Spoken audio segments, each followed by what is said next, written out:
जिनमें थलपति विजय का नाम सबसे ज्यादा चर्चाओं में रहा। तो विजय जो थलपति विजय थे उनका जिस तरह से तमिलनाडु की राजनीति में उदय हुआ है, उसके लिए मेरे पास सिर्फ एक ही शब्द है, वो है थलपति का शाहकार। द्रविड़ियन राजनीति चल रही थी, उसको उसके सारे गिल्लियां उखाड़ फेंकी। थलपति का मतलब होता है लीडर या कमांडर। विजय ने उसको पिछले 15-16 सालों से इस काम में लगे हुए थे। साइक्लोन आया तो उन्होंने बाकायदा एक बड़ा राहत शिविर लगाया, उसमें अनाज बांटा, ये सब काम किया। ये काम करने का एक उनको जज्बा जागा, एक उन्हें लगा कि नहीं, लोगों की जरूरत है, मुझे और करना चाहिए। नमस्कार, मेरा नाम है जितेंद्र चौहान और आप देख रहे हैं स्टेट हिंदी। दक्षिण की राजनीति में स्टारडम का शुरुआत से ही दबदबा रहा है। तमिलनाडु की अगर बात की जाए तो वहां बहुत सारे ऐसे तमिल सुपरस्टार आए जो राजनीति में आए, मुख्यमंत्री बने और लंबे समय तक उन्होंने राजनीति की। लेकिन जयललिता के जाने के बाद से एक शायद स्पेस खाली हो गया था कि कोई स्टार सुपरस्टार तमिल इंडस्ट्री का राजनीति में नजर नहीं आ रहा था। पिछले कुछ सालों से लगातार ये चर्चा उठती रही थी कि उस स्पेस को भरने के लिए शायद कुछ स्टार ऐसे हैं जो उभर रहे हैं, जिनमें थलपति विजय का नाम सबसे ज्यादा चर्चाओं में रहा। और उन्होंने 2026 में अपनी पार्टी की घोषणा की और टीवी के नाम उसको दिया। हालांकि तमिल में उसको बोल प्रोनाउंस कर पाना थोड़ा आसान नहीं रहता है, लेकिन शॉर्ट फॉर्म टीवी के है। लोगों ने सोचा कि शायद थलपति विजय करके कुछ पार्टी बनाई गई है, लेकिन उसका असली नाम कुछ और ही था। वो हम आपको बताएंगे। लेकिन थलपति विजय ने तमिलनाडु की राजनीति में एक ऐसी अमिट छाप छोड़ी है जो कई सालों तक याद की जाएगी। आखिर कैसे एक सुपरस्टार तमिल का 51 वर्षीय युवा जनता के दिलों पर राज करने लगा, कैसे उसने जनता की नब्ज टटोली और आज वो उस प्रदेश का मुख्यमंत्री बनने की कगार पर आ गया है। मेरे साथ एक बेहद खास मेहमान मौजूद हैं जिन्होंने तमिलनाडु की राजनीति को लेकर कई लेख लिखे हैं और वहां की जमीन हकीकत को बखूबी जानती हैं। मंजरी चतुर्वेदी जी मेरे साथ हैं, वरिष्ठ पत्रकार हैं और बात करेंगे, चर्चा करेंगे उनसे। मंजरी मैम, बहुत बहुत स्वागत है आपका स्टेट मिरर में। आपको भी बहुत बहुत धन्यवाद। जी मैम, हमने देखा है कि भारतीय राजनीति में सुपरस्टार्स का शुरुआत से ही दबदबा रहा है, चाहे वो 60s की बात कर लें, 70s की बात कर लें या अभी की बात कर लें। हम 2026 में हम इस वक्त मौजूद हैं। दक्षिण में एक अलग ही क्रेज रहता है, सब जानते हैं जिस तरह के सुपरस्टार वहां पे, उनके फैन फॉलोइंग बहुत बड़ी तादाद में उनकी होती है। हिंदी फिल्मों में भी हमने देखा है। लेकिन तमिल फिल्मों की बात कर लें, मलयालम फिल्मों की बात कर लें, उनके जो सुपरस्टार्स और तेलुगु इंडस्ट्री के जो सुपरस्टार्स होते हैं, जब वो राजनीति में आते हैं तो उनका कोई मुकाबला नहीं होता है। तमिलनाडु में हमने जयललिता को देखा है, उससे पहले भी और कई सारे बड़े स्टार्स रहे हैं। अब एक नया नाम आया है, थलपति विजय। आप किस तरह देखती हैं उनकी राजनीति को? 51 वर्षीय एक सुपरस्टार जो जरूर देश में प्रचलित था, तमिल इंडस्ट्री का एक बड़ा नाम थे, लेकिन राजनीति में कहीं ना कहीं वो शायद पैठ उतनी नहीं बना पाएंगे, ऐसा लोगों का कहना था। ऐसा क्या जादू थलपति विजय ने तमिलनाडु की जनता पर किया है कि वो इतना बड़ा मैंडेट पहली ही बार में लेकर आ गए हैं? उनकी जो पार्टी है टीवी के, पहली ऐसी पार्टी बनी है जो पहले मैंडेट में ही 100 के पार गई है। आखिर ये जादू कैसे उन्होंने क्रिएट किया और जनता के दिलों पर राज कर गए मैम? जितेंद्र, आपने जो कहा कि हम लोगों के यहाँ एक जो फिल्म जो पर्सनालिटीज हैं, स्पेशली जो हीरो हीरोइंस हैं, जो एक्टर्स हैं, जी। उनका राजनीति में आना, ये बात बिल्कुल सही है कि कोई नई बात नहीं है। जो है वो पहले से आते रहे हैं। नॉर्थ में भी अगर आप देखें, साउथ में भी देखें, तो मैं थलपति विजय की बात करने से पहले मैं थोड़ा सा एक बैकग्राउंड आपको देना चाहूंगी बिल्कुल। कि उत्तर भारत में भी दक्षिण भारत में भी दोनों ही जगह राजनीति में आए और सफल रहे। कुछ सफल रहे, कुछ उस तरह से सफल नहीं हो पाए। मतलब अगर आप देखें तो एक सुनील दत्त थे जिन्होंने एक अपने तरीके से राजनीति में प्रभाव डालने की कोशिश की। थोड़े समय के लिए विनोद खन्ना भी आए, लेकिन वो उतना वो नहीं हो पाए। शत्रुघ्न सिन्हा है जिन्होंने लंबी पारी खेली, राजेश खन्ना भी आए और अमिताभ बच्चन भी आए, और ऐसे कई नाम हैं। बिल्कुल। जया जया प्रदा से लेके, जया भादुड़ी से लेके और हेमा और कंगना मालिनी तक, ये रनौत तक। तमाम नाम। कंगना रनौत तक। कंगना रानावत है, उससे पहले नरगिस थी, वैजंती माला थी। ये तमाम लोग थे जिन्होंने राजनीति में आए, और इन्होंने कुछ, इनमें से कुछ लोगों ने बाकायदा चुनावी जी जी। राजनीति का बिल्कुल। रास्ता चुना, जैसे अमिताभ बच्चन है, राजेश खन्ना है, इन सब लोगों ने। दक्षिण में भी अगर आप देखें तो ये कोई नई चीज नहीं है। एनटीआर से आप अगर वो करें हम्म। शुरुआत, मतलब एनटीआर को आप देख लें, फिर एमजीआर को देख लें, उसके बाद जयललिता को देख लें। ये लोग थे जिन्होंने कि बाकायदा सिनेमा से निकल कर राजनीति का रास्ता चुना और पूरे एक संघर्ष के साथ वो आए। लेकिन मैं बताऊं, उत्तर और दक्षिण के जो सिनेमाई शख्सियतें हैं, वो जब फिल्मों में आती हैं तो दो मुख्य वो हैं। देखिए, कोई भी फिल्म एक्टर है, उसका अपना एक ऑरा होता है, उसके अपने प्रशंसक होते हैं, फैन होते हैं। लेकिन क्योंकि उत्तर और दक्षिण का सबसे बड़ा फर्क ये है कि उत्तर भारत में लोग एक्टर्स को हीरो की तरह देखते हैं, लेकिन दक्षिण भारत में जो वो है, वो एक व्यक्ति पूजा से भी आगे बढ़ के भगवान की तरह मतलब है। भगवान मानने तो लगते हैं। आप बिल्कुल भगवान मानने लगते हैं, मतलब वो लार्जर देन लाइफ वाला जो मामला है ना, वो बिल्कुल। बिल्कुल आप बिल्कुल। देखिए, दक्षिण में आपको तमाम ऐसे मिल जाएंगे। इनमें मैं दो नाम बहुत ही बड़े लेना भूल गई, रजनीकांत और कमल हासन का नाम कमल है। हसन, तो बिल्कुल वहां पे बिल्कुल। जब वो राजनीति में नहीं होते हैं, तब भी वो भगवान की तरह होते हैं। जब वो राजनीति में आ जाते हैं तो तो लार्जर उनका देन पिक्चर बन अपना जाते हैं। बाकायदा मंदिर बहुतों के बने हैं, अगर आप देखें तो क्या हम्म, होता है कि वहां पे एक फैन क्लब का जो चलन है वो साउथ में ज्यादा है। तो हम्म, आप ये देखिए कि कई जो सिनेमाई शख्सियतें हैं, उन्होंने अपने इस फैन क्लब को ही अपना एक रास्ता चुना और अपने लिए एक आसान वो बनाने की कोशिश की, अपना एक जमीनी संगठन बनाने की तैयारियां की। विजय कुमार की अगर मैं बात करूं, जो थलपति विजय हैं, उन्होंने भी लगभग अपने फैन क्लब को ही वो किया।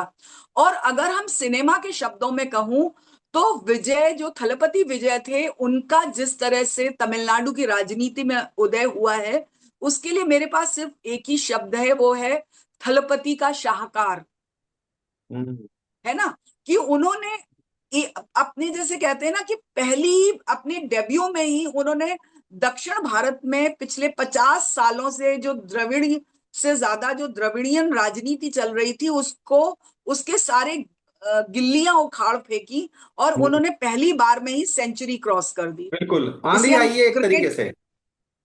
है ना, आधी आई। और इसको क्रिकेट की भाषा में, हालांकि वो थोड़ा सा उस जादुई नंबर को पाने में चूक गए, बिल्कुल 118 को पाने में चूक गए। लेकिन अगर आप पहले ही उसमें देखें तो ये एक बहुत बड़ा नंबर है। बिल्कुल।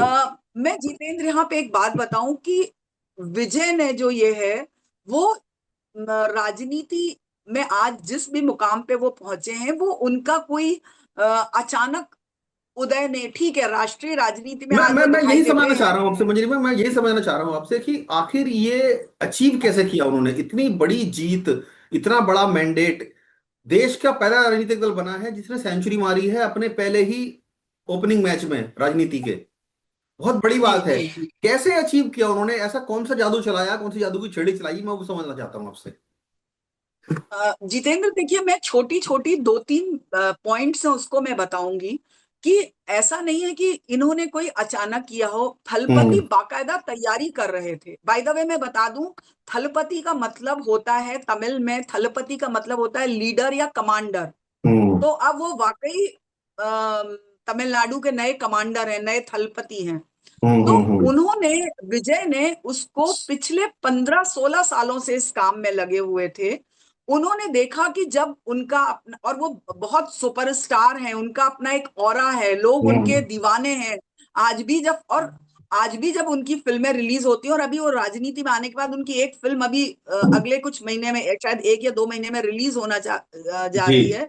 और उसके बाद उन्होंने कहा है कि वो फिल्में नहीं करेंगे, तो वो अपने पीक पे हैं। तो मैं आपसे कह रही थी कि उन्होंने पिछले 15 सालों से इस दिशा में धीरे धीरे धीरे काम शुरू किया। उनके क्या होता है, सभी, जैसे मैंने कहा, फैन क्लब्स होते हैं। तो उन्होंने अपने इन्हीं फैन क्लब्स के जरिए छोटी छोटी कोशिशें, एक जैसे फिलंथ्रोपिक काम कहते हैं ना, फिलंथ्रोपिक हम्म, वर्क जो होता है ना, समाज सेवा, समाज परोपकार सेवा। का काम शुरू किया। हम्म। तो उन्होंने यही काम किया कि कहीं साइक्लोन आया, आप देखते हैं कि हमारे जो ईस्टर्न साइड, ईस्ट कोस्ट है, उसमें पूरे तमिलनाडु, बंगाल से लेके उड़ीसा, ये सब हर साल आते रहते हैं बड़े बड़े बिल्कुल। साइक्लोन और उनके ये तूफानों से ये ग्रस्त रहते हैं। तो उन्होंने बाकायदा एक बड़ा राहत शिविर लगाया, उसमें अनाज बांटा, ये सब काम किया। और उनको जो रिस्पॉन्स मिला, उस, मुझे नहीं लगता उन्होंने उस वक्त, हो सकता है सोचा ना हो, सोचा राजनीति में, लेकिन हम्म, उनको जो एक रिस्पॉन्स मिला इन सब चीजों का, उससे एक उनके अंदर एक ये आया कि वो और अच्छा लोगों कर के लिए सकते हैं। मदद करने के लिए काम करने का एक उनको जज्बा जागा। हम्म। एक उन्हें लगा कि नहीं, लोगों की जरूरत है, मुझे और करना चाहिए। धीरे धीरे उन्होंने जब ये देखते चले गए कि लोग उनसे जुड़ रहे हैं, ये हो रहे हैं, तो उन्होंने 2011 का जो चुनाव था हम्म। उसमें उन्होंने एआईडीएमके को समर्थन देने की बात कही। तो बहुत बार होती है, पार्टियां होती हैं, आपने देखा होगा कमला हसन की भी पार्टी थी, या जब उन्होंने रजनीकांत रजनीकांत भी की भी आए थे। कोशिश की, तो वो एक कहीं ना कहीं किसी दल से जुड़ते हैं, बात करते हैं। तो उन्होंने एआईडीएम को के समर्थन की बात कही, लेकिन वो बात ज्यादा दूर तक गई नहीं। लेकिन हम्म। उनको ये पता चल गया कि ये जो सारी चीजें हैं, हम्म। इनसे मैं एक इनको मैं एक बहुत पॉजिटिव तरीके से मैं तैयार कर सकता हूं। तो उन्होंने क्या किया कि धीरे धीरे जो उनके ये फैन क्लब्स थे, उसके लिए उन्होंने एक बाकायदा मंच तैयार किया। और हम्म। उस मंच को उन्होंने जितने फैन क्लब्स थे उस मंच के अंडर वो लेके आए। और उन मंच को उन्होंने मैं बताऊं कि उस मंच को उन्होंने नाम दिया, मैं अभी भूल रही हूँ अभी, क्योंकि वो तमिल नाम है तो थोड़ा सा प्रोनाउंस समय करने में लगता थोड़ा है। सा, बिल्कुल। जी जी, है ना, क्योंकि हमारी उच्चारण में भी होता है। तो बिल्कुल। वो खैर वो जो संगठन था उससे उन्होंने अपना शुरुआत की।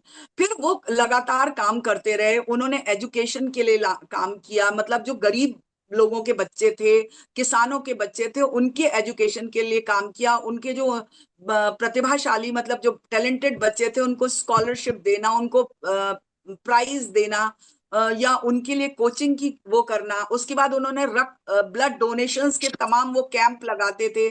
कहीं कुछ आपदा आ गई तो वो सबसे पहले जाते थे उन लोगों को चावल बंटवाना, राशन बंटवाना। ये करते करते उनका एक अच्छा खासा नेटवर्क तैयार हो गया।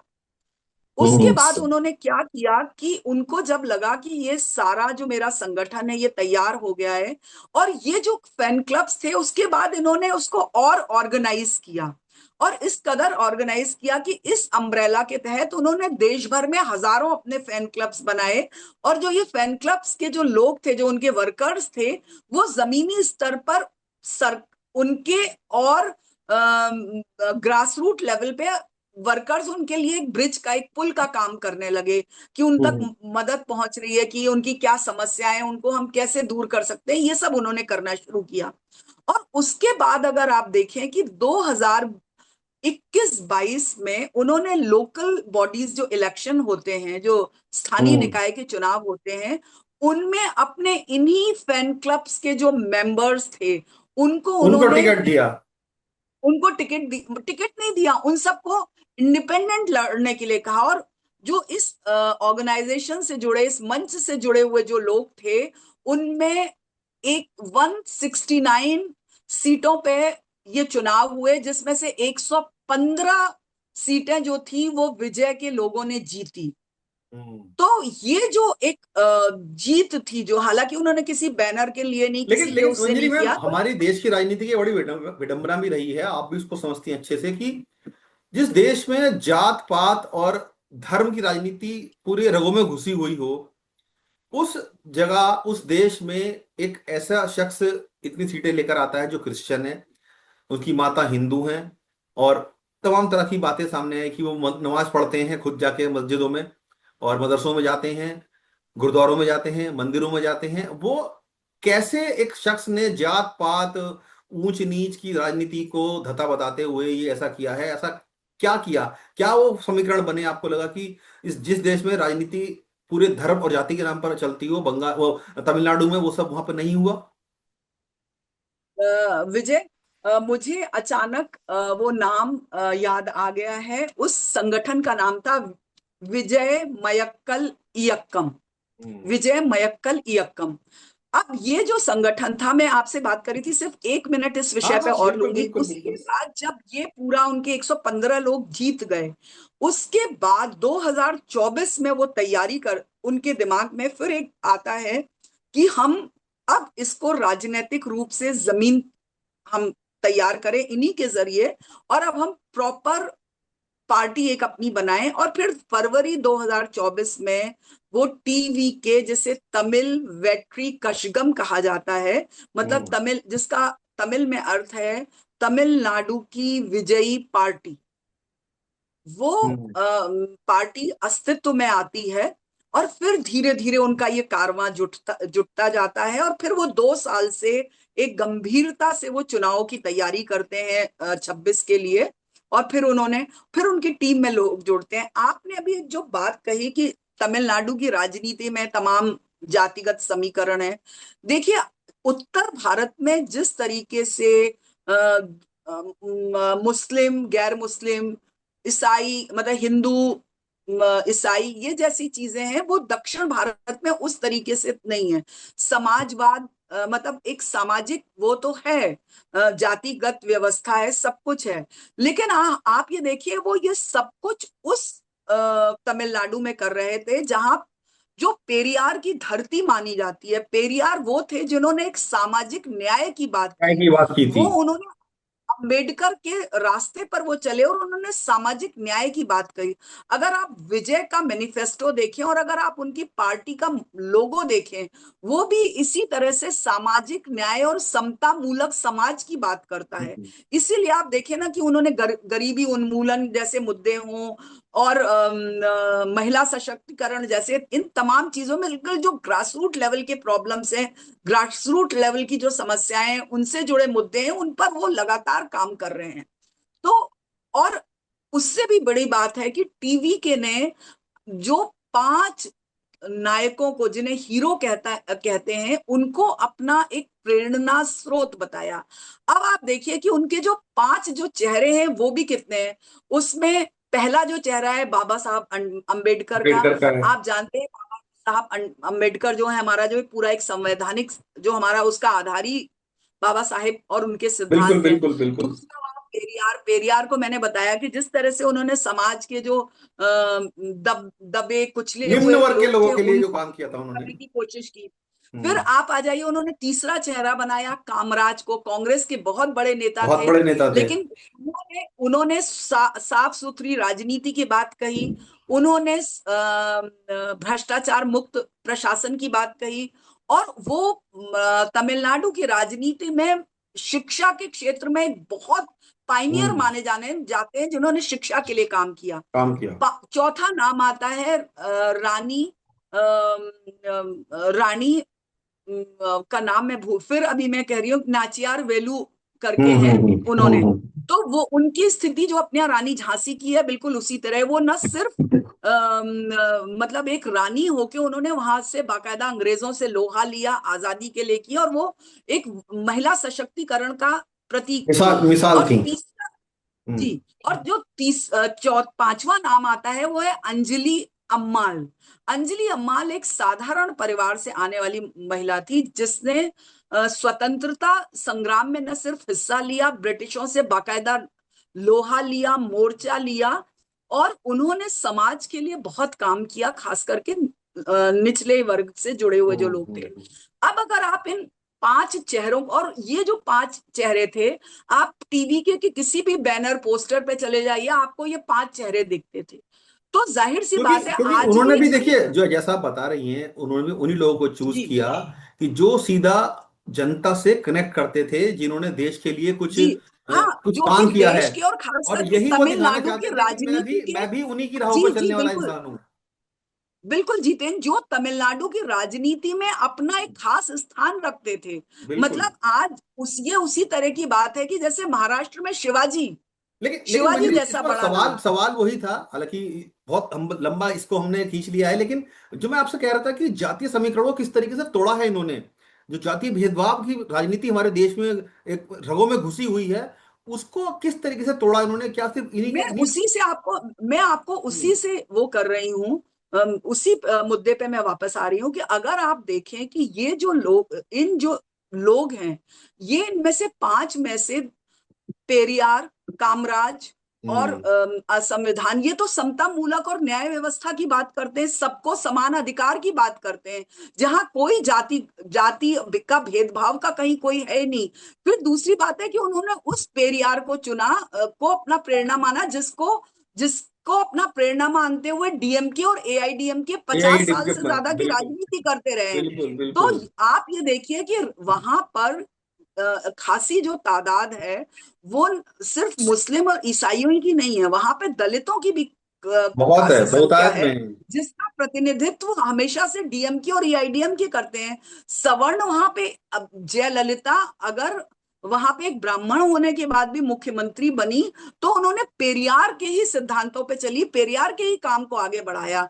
तो जब आप अपना सब कुछ इन महानुभावों से, इनके सिद्धांतों और मूल्यों को लेके बात करेंगे, तो जाहिर सी बात है आप समाज में सब लोगों को लेके चलेंगे।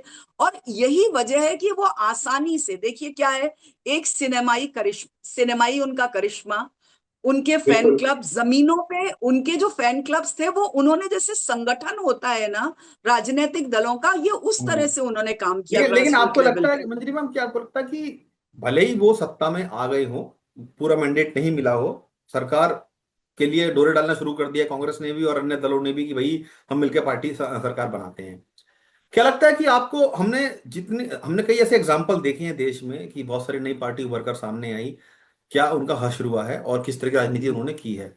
सबने बहुत अलग अलग एक पिक्चर दिखाई दुनिया को। हम दिल्ली को नहीं भूल सकते, हम तेलंगाना में नहीं भूल सकते। बहुत सारे ऐसे छोटे मोटे दल हैं देश के जिन्होंने अच्छा किया आने के बाद राजनीति में, लेकिन कहीं ना कहीं वो उस राजनीतिक चकाचौंध में कहीं ना कहीं उन्हीं में शामिल हो गए। क्या आपको लगता है कि थलापति विजय जो टीवी के उन्होंने बनाई है, वो उससे इतर काम कर पाएंगे, क्योंकि कांग्रेस के साथ मिलने जा रहे हैं वो, और जाहिर तौर पर जब कोई राजनीतिक दल जुड़ता है तो अपनी कंपल्शन लेके आता है साथ में बहुत सारे। थलपति विजय के लिए क्या आसान रहने वाला है आने वाला भविष्य? नहीं, देखिए उनके लिए आसान तो बिल्कुल नहीं रहने वाला है, क्योंकि आप ये देखिए एक तरफ एआईडीएमके है, दूसरी तरफ डीएमके है। ये जो हम्म, सधे हुए, जैसे कहते हैं ना, घुटे हुए सियासी लोग हैं, हम्म, पार्टियां हैं, उनके लीडर्स हैं, उसमें एक नया आया हुआ जो नया नया बना लीडर है वो कहाँ तक सफल हो पाएगा उनके राजनीतिक दाव पेचों के सामने।